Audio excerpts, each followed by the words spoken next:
Merhaba arkadaşlar, ben Nazife Arpacı. Bugün sizlerle herringbone bileklik yapımı öğreneceğiz. Hemen hemen hepiniz bu tekniği biliyorsunuz.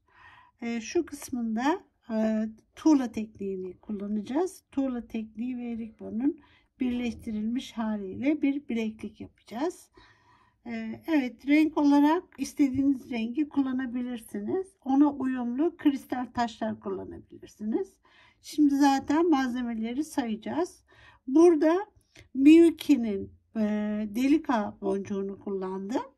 Bu şekilde oluyor. Miyuki ile yaptığımız zaman 11.0 Miyuki delika boncuklar.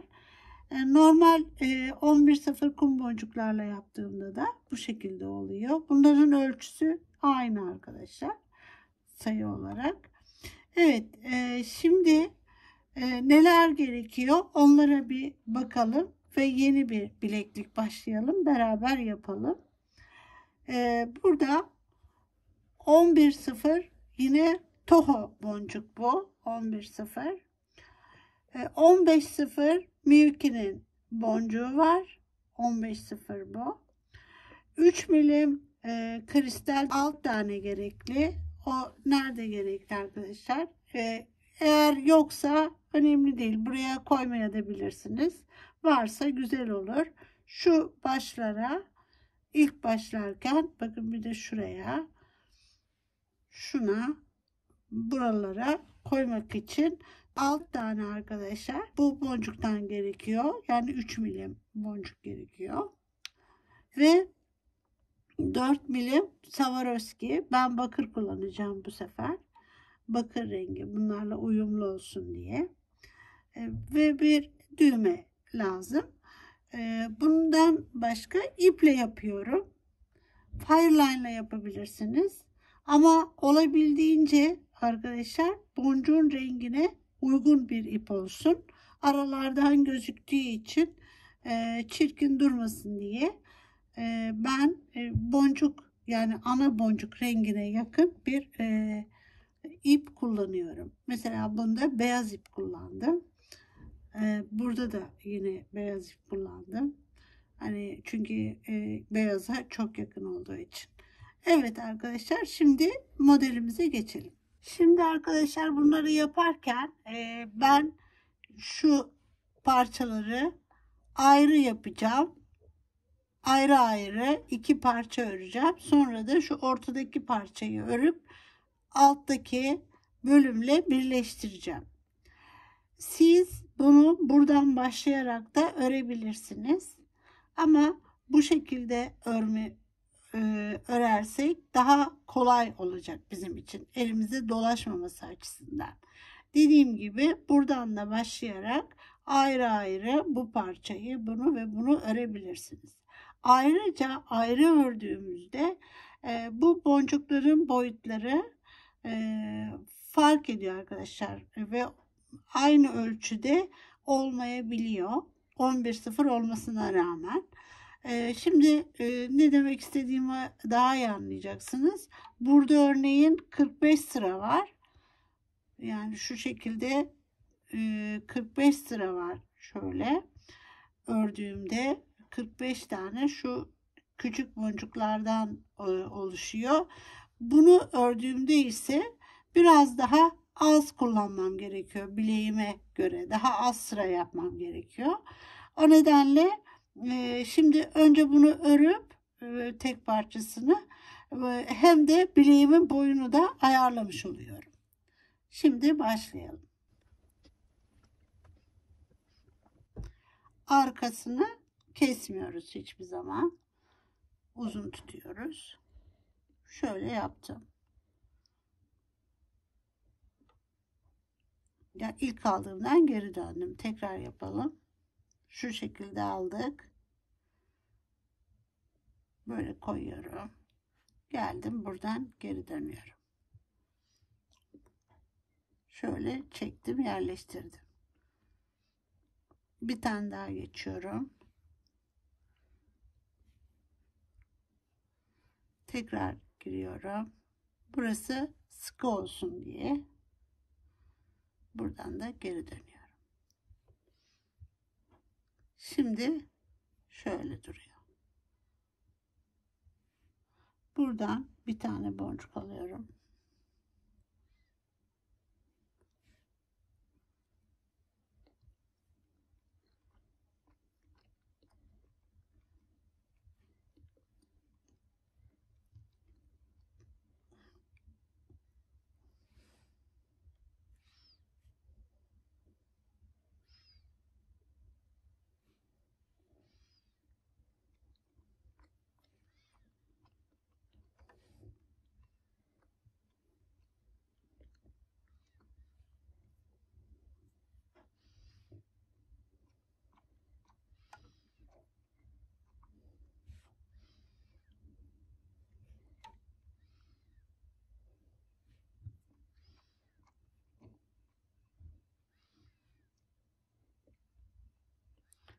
Şimdi tekrar bu başa geleceğim.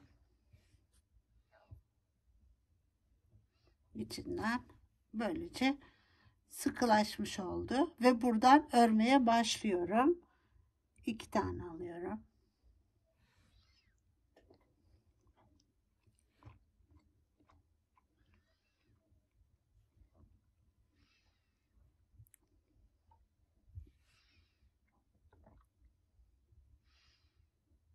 Yanından yukarı çıkıyorum.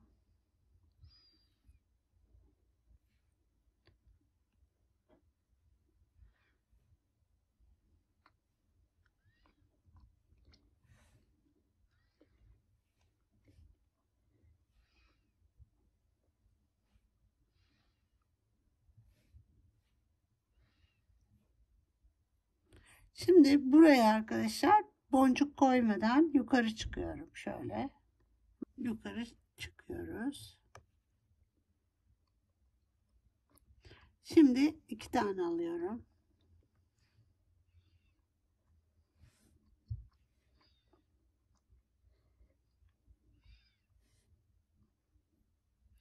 Yanındaki boncuktan yukarı çıkıyorum. Şu. Tekrar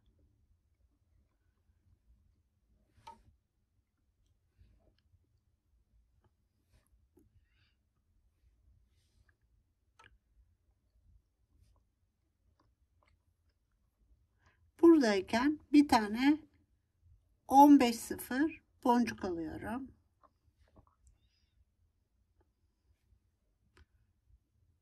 Şu. Ve bir taneden yukarı çıkıyorum. Şöyle.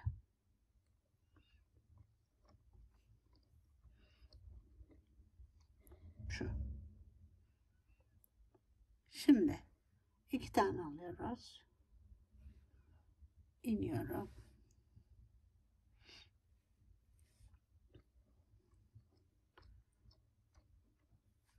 Buradan yukarı.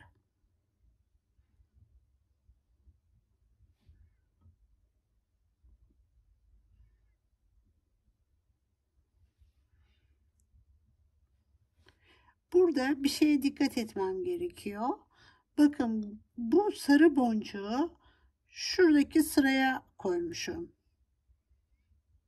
Yani şöyle alıyorum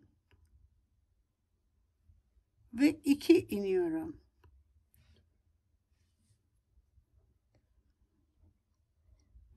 Çünkü bakın burası yani şu sırada olması gerekiyor sarının. Tekrar bir sarı alıyorum. Sarıyı aldım.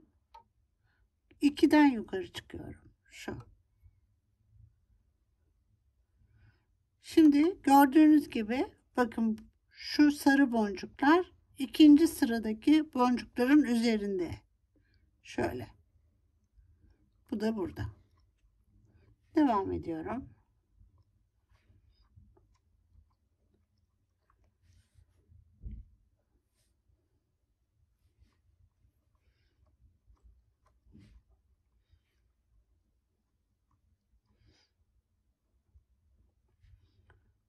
Buradan bir iniyorum.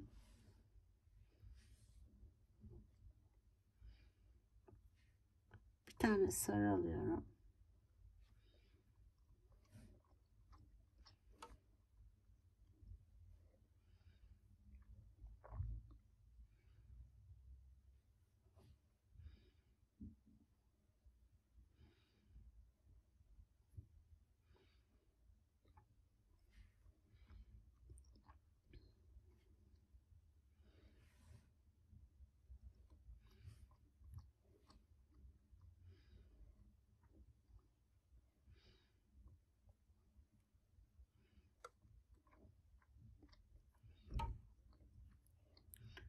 Şimdi yine buraya geldik. 2 tane alıyorum. Bakın 2 iniyorum. Şöyle.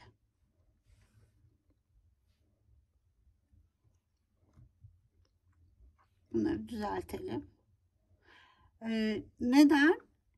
Çünkü buradaki, bakın şimdi buradaki sıraya koyacağım sarıları.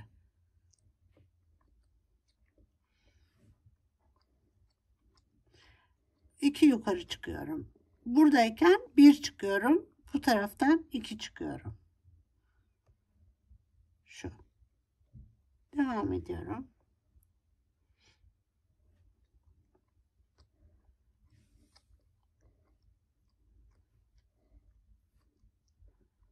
Şuradan yukarı.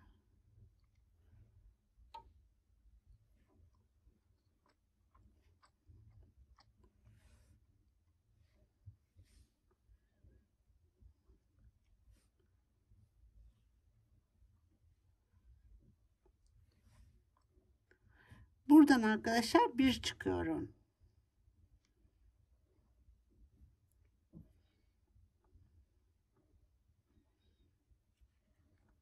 Şimdi 2.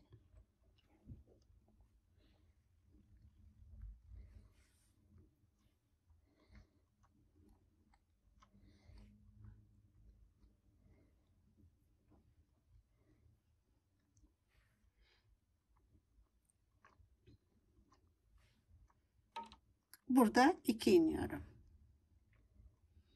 Dikkat edeceğimiz yani şu anda burada tek husus bu taraftan 2 iniyorum. Buradan 1 iniyorum. Ve 2 çıkıyorum tabi.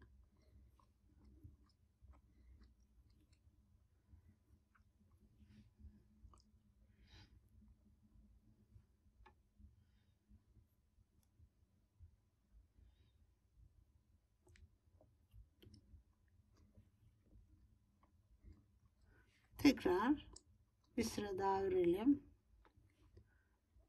1 iniyorum.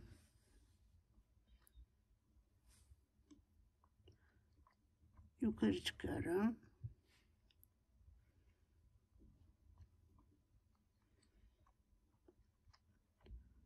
Bir iniyorum.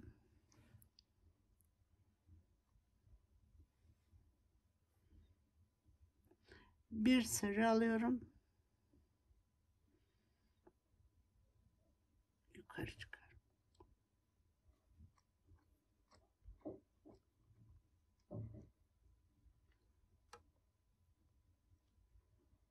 Tekrar 2 alıyorum.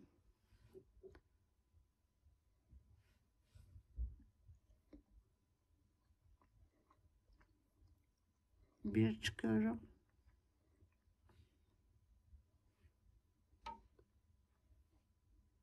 İki iniyorum.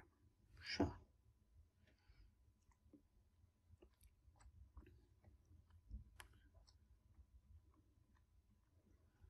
Ve bir tane sarı alıyorum.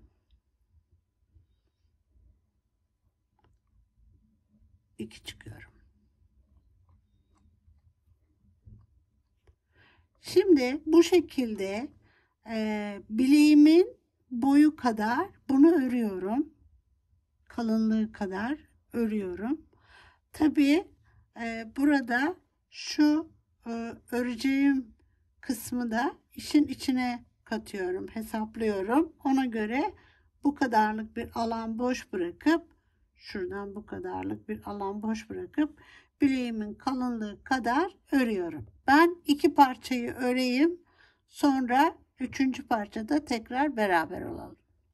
Evet arkadaşlar, şimdi 40 sırayı, yani şu sarılar 40 tane olana kadar ördüm ve şöyle hesap ediyorum.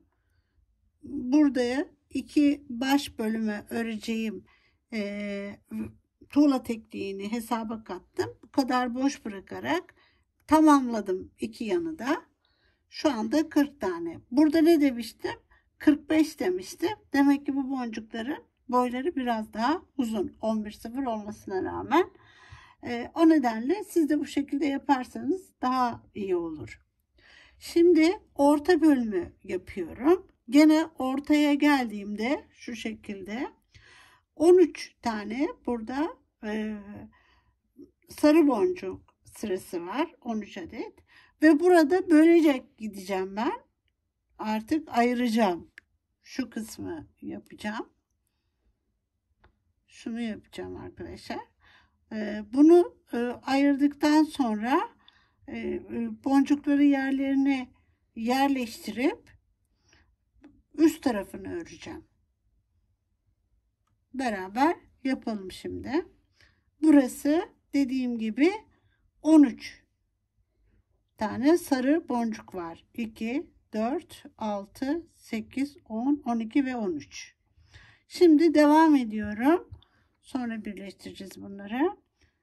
Şöyle 2 tane alıyorum. Bakın nasıl ayırdığımı göstereceğim. Girdim. Ortaya bir tane sarı alıyorum. Şuraya girdim. Tekrar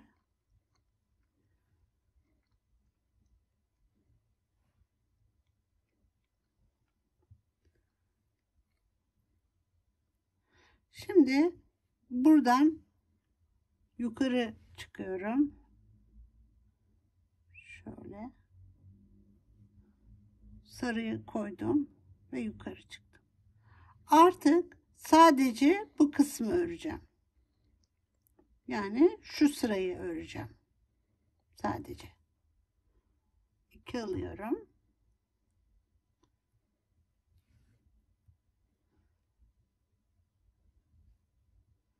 Şu şekilde buradan yukarı çıkıyorum.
Şimdi arkadaşlar ben aynı teknikte örüyorum burayı.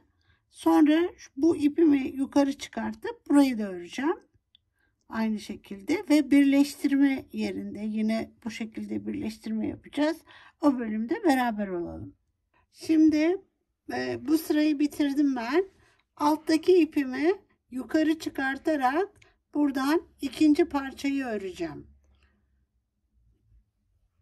Şu şekilde geliyorum. Şöyle.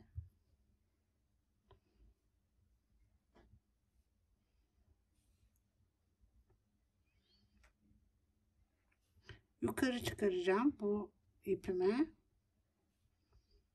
Şuradan çıkarıyorum. Çok çekmeden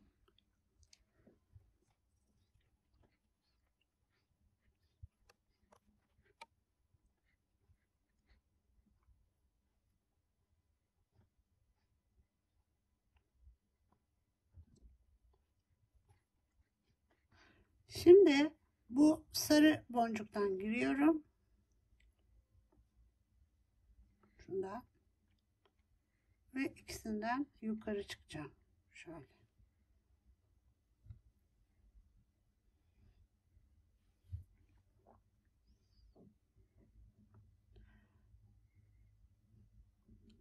Burada örüyorum arkadaşlar, artık 2 tane aldım.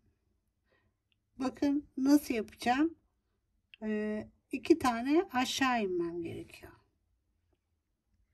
Çünkü şu sırada sarı boncuk var. Yine aynı şekilde onlara dikkat etmem lazım. Şöyle. Önemli bunlar, çünkü yanlardan birleştirirken aşağı yukarı kayar. Şimdi biz bunları bu şekilde birleştireceğiz. Her bir boncuğun birbirine denk geliyor olması lazım. Sarı boncukların. Sonra neden benim boncuklarım denk gelmiyor diyebilirsiniz. Bu nedenle bu noktalar püf noktaları. 2 tane indim. Şimdi buraya bir tane yerleştiriyorum. Bakın hep birer atlayarak gitmişiz. Buradan 2 taneden yukarı çıkıyorum.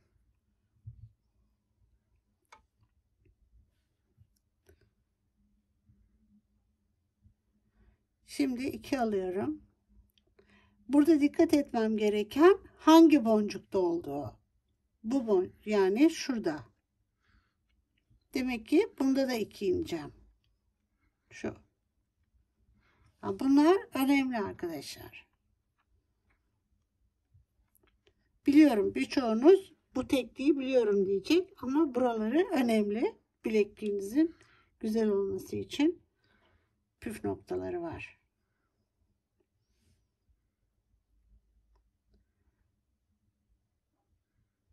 Şuradan çıktım. 2'den yukarı. Mantığını anlamanız lazım. O önemli. Bakın tam karşılıklı geldi şimdi. Yani bu sarıyla bu karşılıklı. Şu şekilde. Şimdi 2 alıyorum. Burada bakın yine 2 inmem gerekiyor.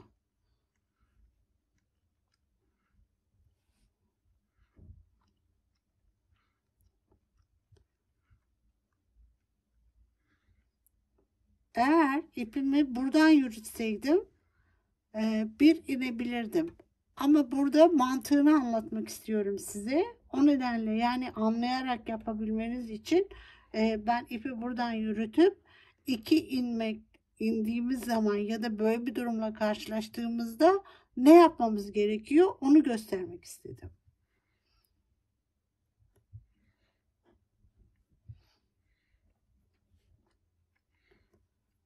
Şimdi 2 çıkıyorum, bakın şu.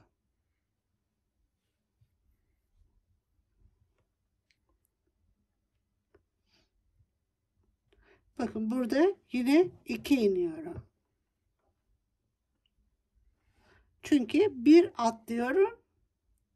Hani denk gelmesi için bir atlıyorum, bir sıra mecburen öyle oluyor ve buraya koyuyorum sarıyı. Böylece ikinci sarıyla karşılıklı gelecek. Yani şuradaki sarıyla karşılıklı gelecek.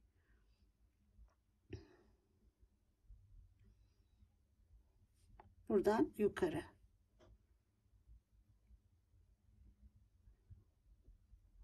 Şu.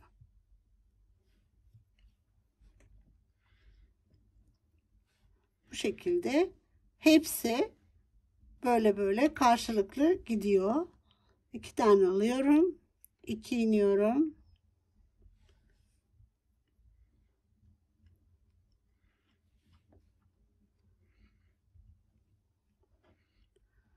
Buradan 2 çıkıyorum. Şu.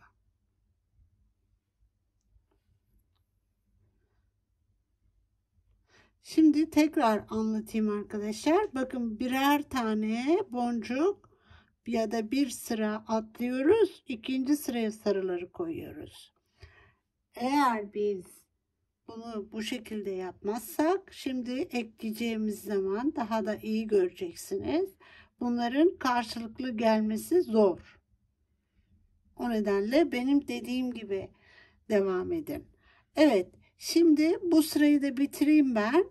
Burada şu aradaki boncuklarla beraber 15 olacak sarılar.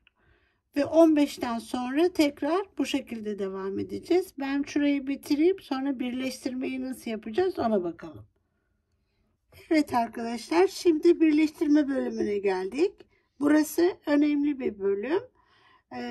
Burada diğer tarafımıza ip bağladım ve onu da işin içine katıyoruz ve burada daha kolay ilerlememizi sağlayacak.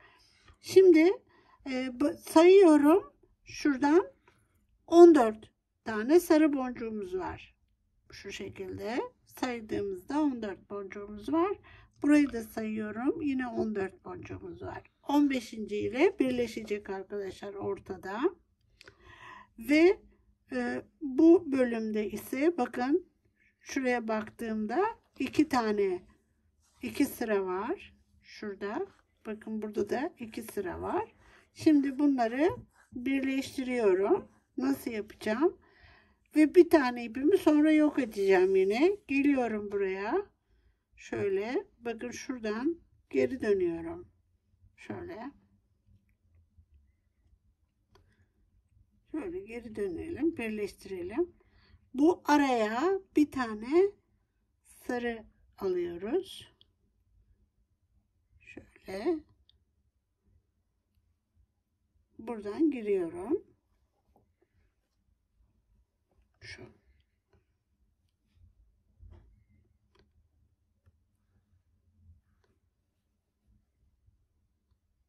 Şu şekilde birleştirdim.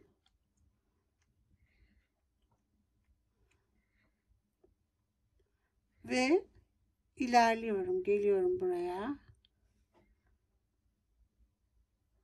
Bir tane sarı alıyorum. Yukarı çıkıyorum. Şu. Şimdi örmeye devam ediyorum. Buradan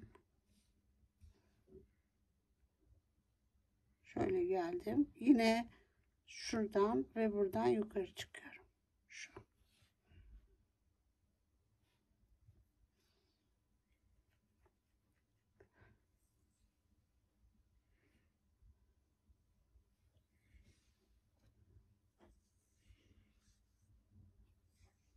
Bir tane sarı alıyorum. Buradan yukarı çıkıyorum. Tekrar iniyorum.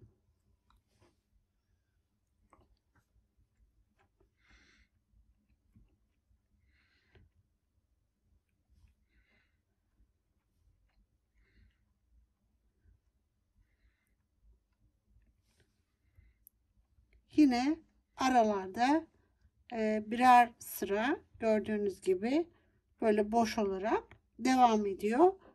Bu kadar, yani şu kısım kadar öreceğim ve yine sarı boncukları saydığımda 40 tane olacak. Şimdi aynı şekilde devam edeceğim ben. Şöyle bir sıra daha yapayım. Ve bu ipimi de arkadaşlar işçilerinden yürüterek bunu yok edeceğim, şu ipimi. Bunu ayarlama maksatlı tekrar ortaya çıkarmıştım.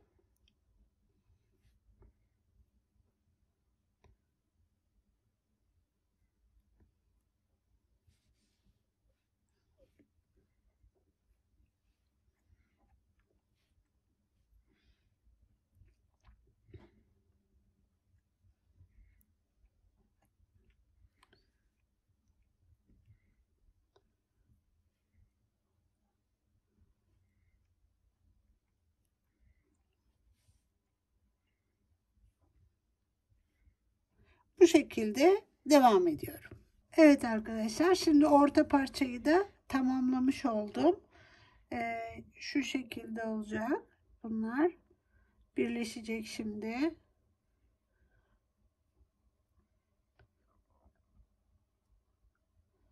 Başladığım yerleri, ilk başladığım bölümleri bir araya getiriyorum. Şurası ilk başlangıç yerleri. Bunları tuğla tekniğiyle birleştireceğim. Sonra burayı da yine tuğla tekniğiyle birleştirip üstüne tuğla tekniği örerek daraltacağız böyle. Şimdi ilk etapta şu ara bölümü kristallerini yerleştireyim. Nasıl yaptığımı göstereyim size. Sonra birleştirme bölümüne geçelim. Burada bir ipimiz vardı. Hem onu da kullanmış oluruz. Şuradan şöyle, burada ipim. Bunu arkadaşlar şu şekilde aşağı iniyorum. Şöyle buradan da çıkabilirim. Şöyle yapıyorum. Daha çok yolundan gidersek daha iyi olur. Şöyle. Şimdi buna ve ilk ikisine koymuyoruz boncuk. Şöyle ilerliyorum.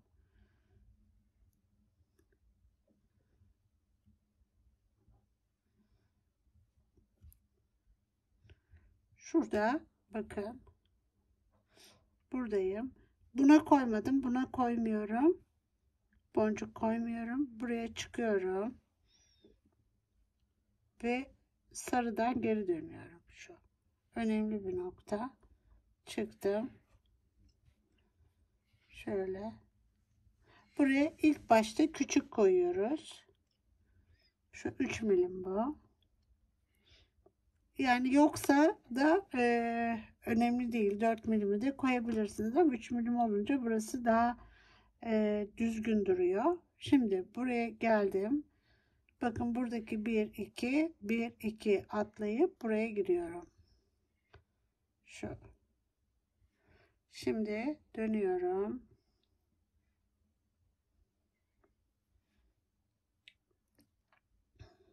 Şöyle. Ve demin nasıl çıkmıştık aşağıdan? Şimdi yukarıdan aşağı iniyorum şu. Ve buraya geliyorum, ilerliyorum.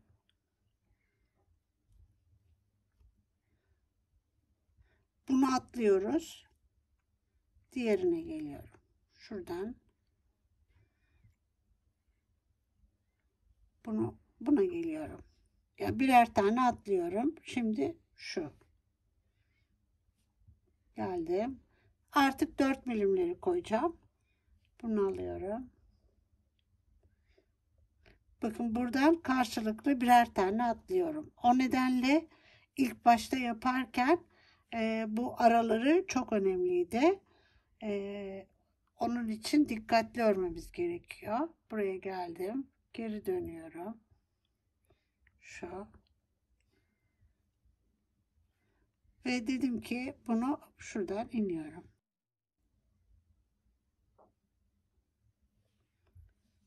Şu. Şimdi tekrar şu şekilde buradan yukarı çıkıyorum.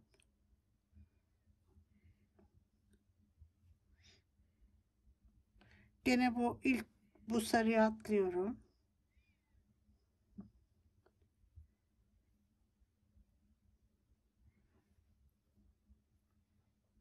Şuraya geliyorum. Bundan çıktım. Tekrar bir tane kristal alıyorum. Bakın aşağıdan çıkmışım. Böyle. O halde buradan giriyorum. Şu. Şimdi tekrar buraya giriyorum. Şimdi yukarıdan aşağı iniyorum. Yani boncuğu sarıyoruz. Şu. Böyle. Tekrar buraya geliyorum.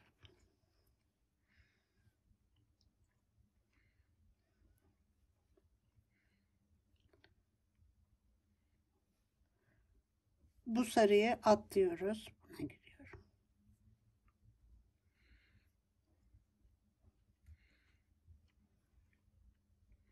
Önünden gene aşağı iniyorum. Böyle. Bir tane kristal. Şuna giriyorum. Döndüm buraya.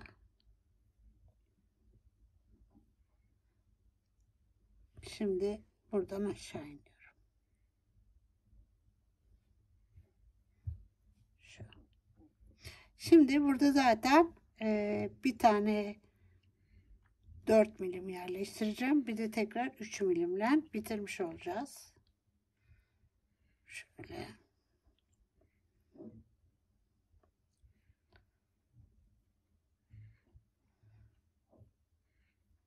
Buraya geliyorum.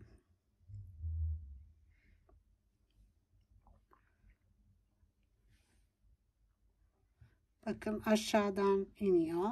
Biz onun için buradan giriyoruz.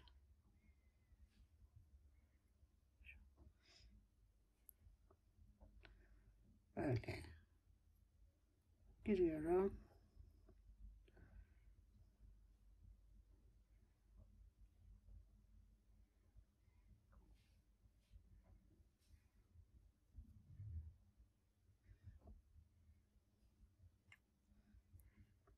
Şimdi son boncuğumuzu yerleştireceğiz.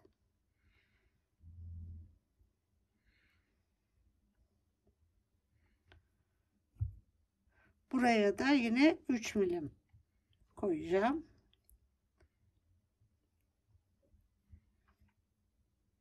Şimdi geliyorum, yine aşağı indim.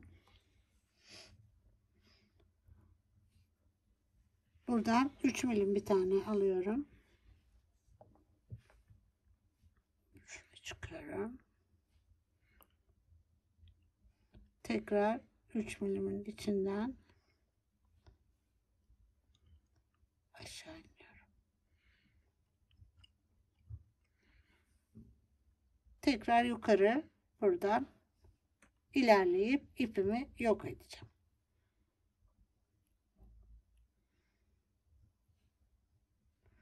Burada ipimi yok edeceğim arkadaşlar. Şu. Böylece orta bölümü bitirmiş olduk. Sonra kenar kısımlarını yapacağız beraber. Önce eklemeyi yapalım. Sonra orta kısmını bir müddet beraber yapalım. Evet, şimdi arkadaşlar bunu ipimizi yok ettikten sonra bu başlangıç yerlerine, bakın hepsi bunların başlangıç yerleri. Oradan tuğla tekniği ya da birik stik teknikle burayı birleştireceğiz. Şimdi şuradan ilerliyorum.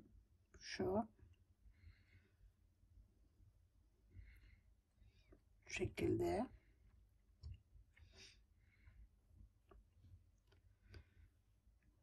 O tekrar başa döndüğümde bu ipi arkadaşlar yok edeceğim. Beraber yok edeceğiz. Şöyle dursun bu. Bunu şöyleyim. İlerliyorum böyle.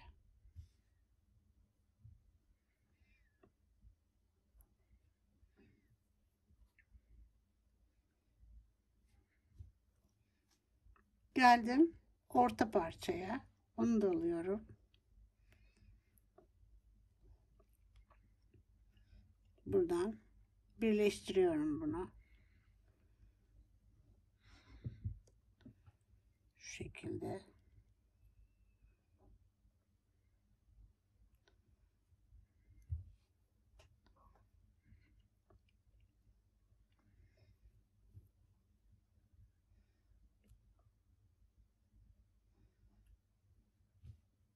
Şimdi üçüncü parçayı alıyorum.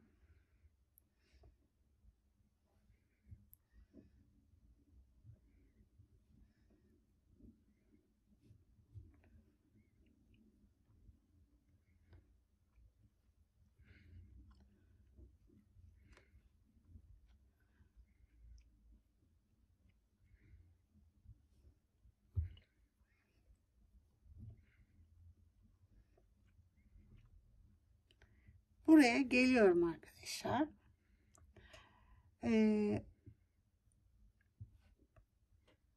Bu şekildeyken bakın ilk boncukta değilim. İkinci boncuktayım. Örmeye başlıyorum. 2 tane alıyorum. Ve yanındaki bak iplerin içinden böyle geçiyorum. Şu. Özellikle buradayım. İlkinde değil. İlkinden örebilir miyiz? Başlayabilirsiniz. Bir sıra daha fazla olur o. Sıkıntı değil. Ama ben ikinciden başlıyorum. Bundan sonra hep ikinci boncuklarda olacağım. Şuradayım. Buradan yukarı çıkıyorum. Şu.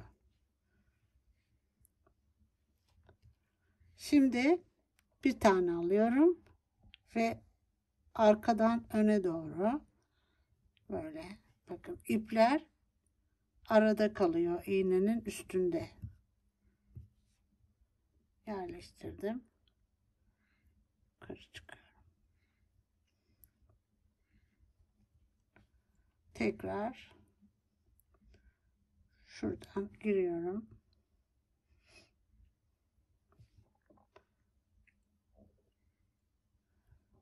Yukarı.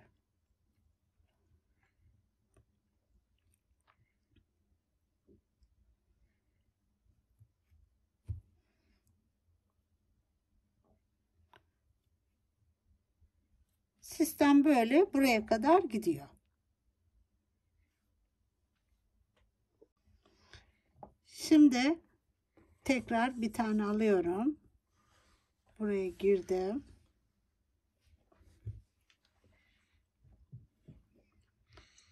Arkadaşlar burada dedim ki hep ikinci boncuktan çıkıyorum. Ve daralarak gidecek. Onun için bundan değil, bundan yukarı çıkıyorum. Şu. Böyle. Şu şekilde. Sonra bunların içinden geçeceğim zaten. Şimdi buradayım. Tekrar 2 alıyorum. Başlarda 2 alıyorum. Ve buraya giriyorum.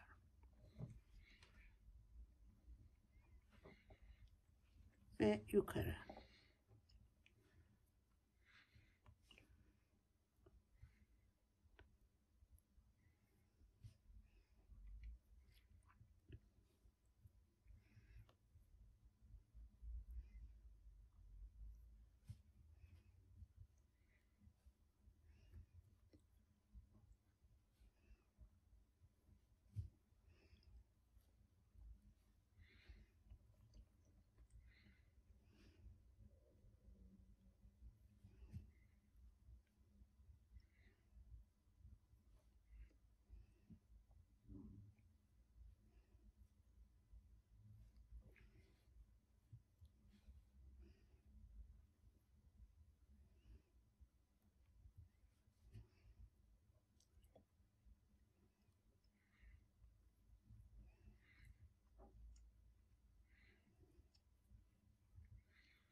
Şimdi yine aynı şekilde geliyorum.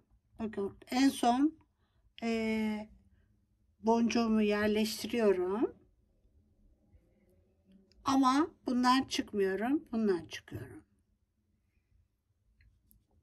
Şöyle. Şimdi sistem böyle gidiyor. 5 tane arada 5 boncuk kaldığında bitireceğim ben. Şimdi bunu ben devam edeyim. Sonrasında öbür tarafı beraber birleştirelim. Şimdi arkadaşlar bakın bir sırada 5 tane kaldı. Siz isterseniz bunu sıfırda yapabilirsiniz. Yani bir tane boncuk kalıncaya kadar ucuna farklı bir kapama takabilirsiniz. Ben 5 tane bırakıyorum. Buradan ilerleyip şimdi düğmemi de dikeceğim. Ondan sonra ipimi öyle yok edeceğim. Şimdi buradan ortaya geliyorum ilerleyerek.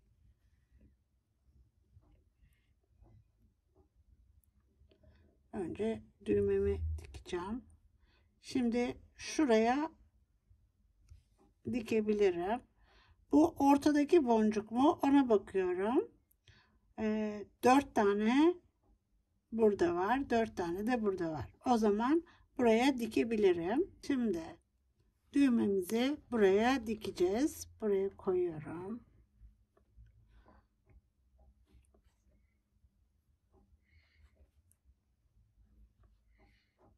Beş tane alalım. Bu boncuklar 15.0. Buraya geliyorum. Şuradan tekrar çıktığım boncuktan geri dönüyorum. Şu şekilde.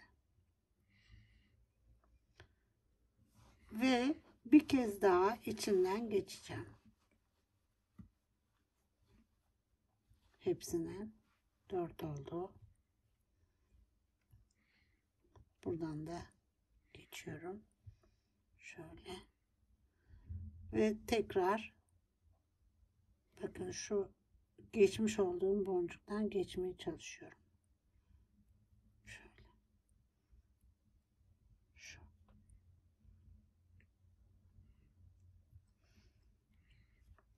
Çekip yerleştirelim. Evet. Şimdi tekrar üste çıkacağım arkadaşlar. Şuradayım. Buradan tam yanındaki boncuktan şöyle yukarı çıkıyorum. Şöyle.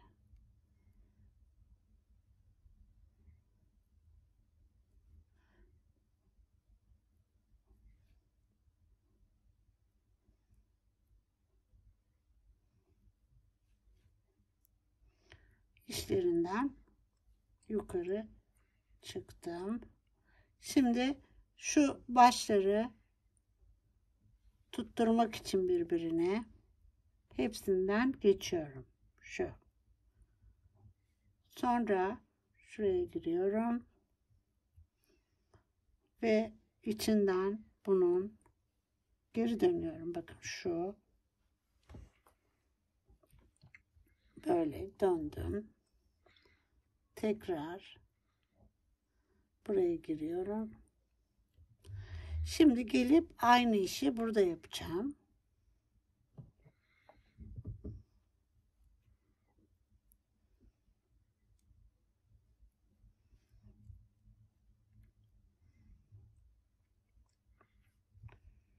Şu şekilde. Şöyle bağlayalım buraya. Buradan iniyorum buraya. Şu. Şimdi tekrar buna girelim.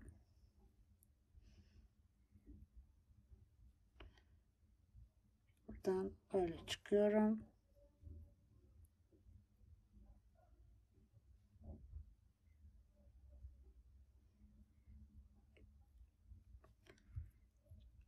Şimdi iki ipi yan yana getireceğim, bağlayacağım. Şu. Buradan iki ipi bağlayacağım.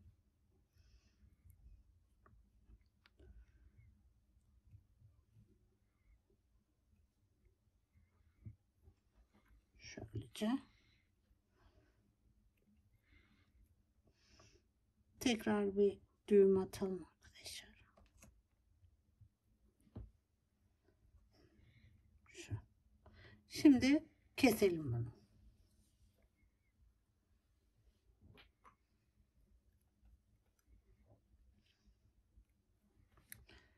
Evet, şimdi düğme dikme işimiz de bitti böylece. Ve diğer ucu yapacağız. Burayı. Bu iplere dokunmuyorum. Çünkü bunlarla aralardaki kristalleri yerleştireceğiz. Şimdi şu kısmı nasıl kapatıyorum onu göstereyim. Şimdi burayı eklemeye başlamadan önce bu sarı boncukları tekrardan karşılıklı geliyor mu ona bir bakıyoruz. Ve 3 parçanın da her birinde 40 var mı ona bakıyoruz. Yani bu sarı boncuklar 40 tane mi? Ama siz eğer 45 yaptıysanız yine aynı şekilde 45 mi ona bakacaksınız. Yani her biri birbiriyle eşleşecek. Şimdi ben kontrolümü yaptım ve ona göre 3 parçanın da birbiriyle tutuyor, yani hepsi de 40. O nedenle şimdi başlıyorum örmeye. Buradan şuna giriyorum. Şöyle yapalım. Yine bu ipimiz burada bir kısmı dursun. Geliyorum. Bakın. Şu. Tekrar bu. Şöyle. Buna giriyorum.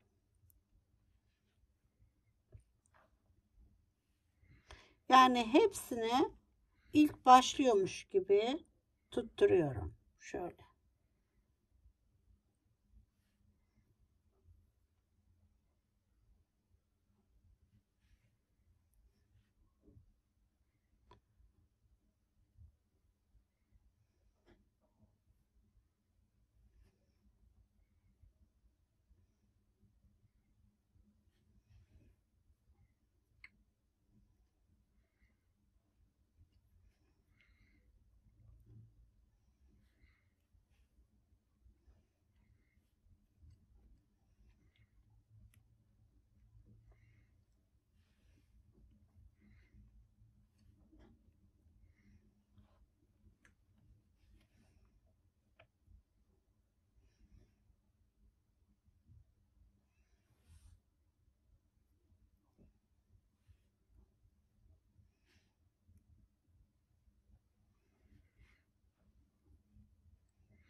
Ve şimdi buradan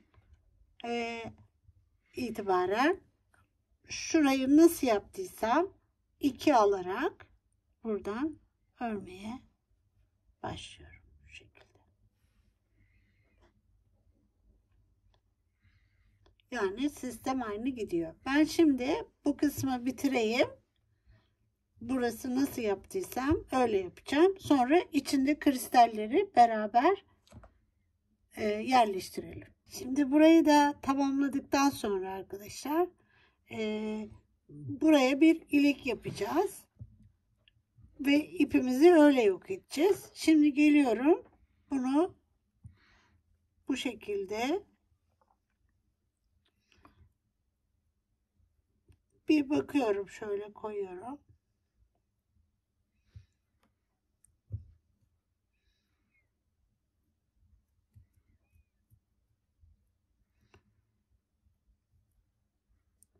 Bir kontrol ediyoruz böyle geçiyor mu diye. Sonrasında bunu buraya sabitleyeceğim. Şu anda burada 18 tane boncuk var.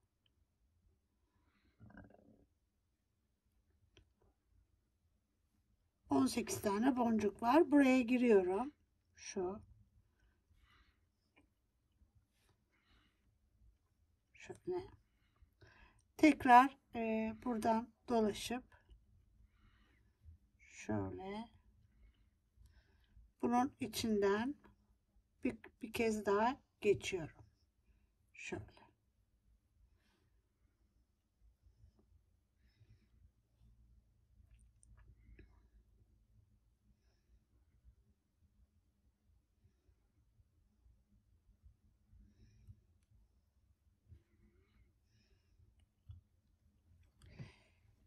Şimdi eğer geçebilirseniz yani tekrar geçmenizde fayda var. Ama çok sıktığımızda acaba buraya girecek mi? Onu tekrar kontrol etmeniz lazım. Yani düğmemizi rahat bir şekilde girecek mi? Ona bir bakıp uçça da geliyor mu? Ona göre yapabilirsiniz. Şimdi arkadaşlar bir kez daha geçeyim ben. Şuradan.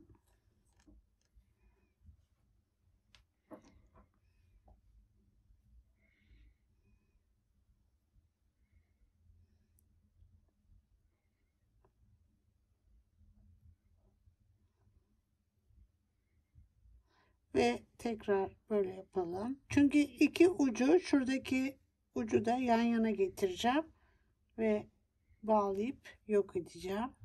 O nedenle bir kez daha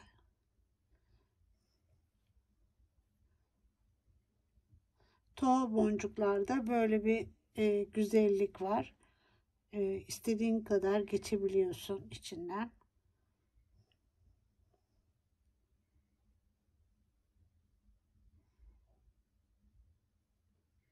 Şimdi buraya geldikten sonra şu aşağı bu ipin yanına ineceğim. Şöyle.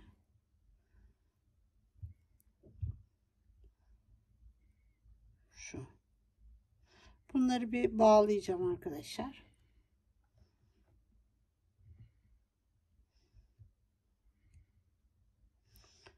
Ve şöyle yapalım. Tekrar buna giriyorum. Düğümü boncuğun içine gizleme maksatlı yapıyorum bunu. Şu şekilde.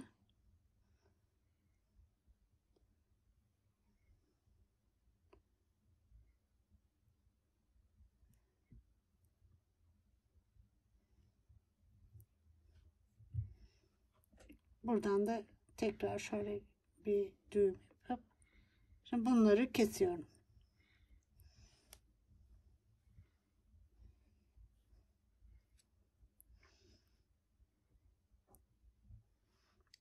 Evet. Şimdi böylece ilik de bitmiş oldu. Boncuklarımızı, kristallerimizi yerleştireceğiz şimdi içine. Onu tekrardan aynı bu ortada olduğu gibi yapıyoruz. Şimdi bu iplerimizi kesmemiştik, bitirmemiştik. Onlardan bir tanesini alıyorum. Şunu. Bu tarafını yapayım ben sizinle beraber. Diğer tarafını da yapıp bilekliğimizi bitirelim. Evet, şu ipimiz burada arkadaşlar. Şöyle. Bunu şöyle ilerletiyorum. Şuradan.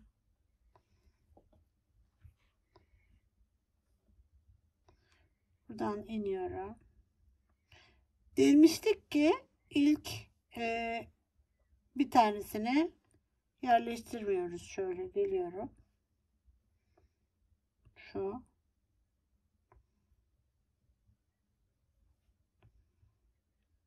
Buna geliyorum. Buradan ilkini atlıyorum. Ve yine şuraya giriyorum. Buna küçük yerleştiriyorum. Yani 3 milim. Aldım bunu. Buraya. Üstten giriyorum şöyle. Tekrar çıktım.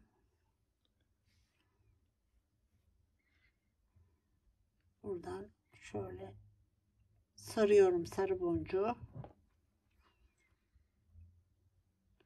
Ve böyle gelip şuradan bir tane yine atlıyorum. Şu şekilde. Buraya giriyorum. Bunu alıyorum buradan. Şimdi 4 milimlere başladım. Buradan giriyorum. Tekrar çıktım. Dönüyorum.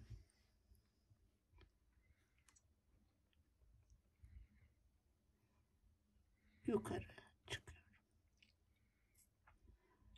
Şimdi gördüğünüz gibi bütün sarılar karşılıklı gelmesi gerekiyor. En önemli husus bu.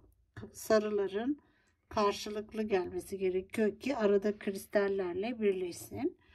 Ve buradan tekrar giriyorum. birer tane atlayıp siz farklı boncuklar da kullanabilirsiniz buna. Yeni 2 delikli boncuklar var mesela. Tila, harf tila, yani süper diyor. Onları da bunların aralarına kullanabilirsiniz. Geldim. Tekrar buradan çıkıyorum. Bunu da buradan iniyorum. Şöyle.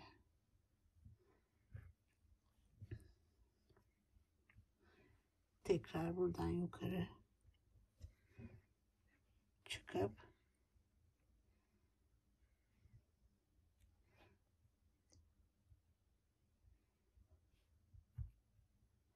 bu şekilde arkadaşlar bütün kristallerimi yerleştiriyorum. Şimdi ben bunları yerleştireyim.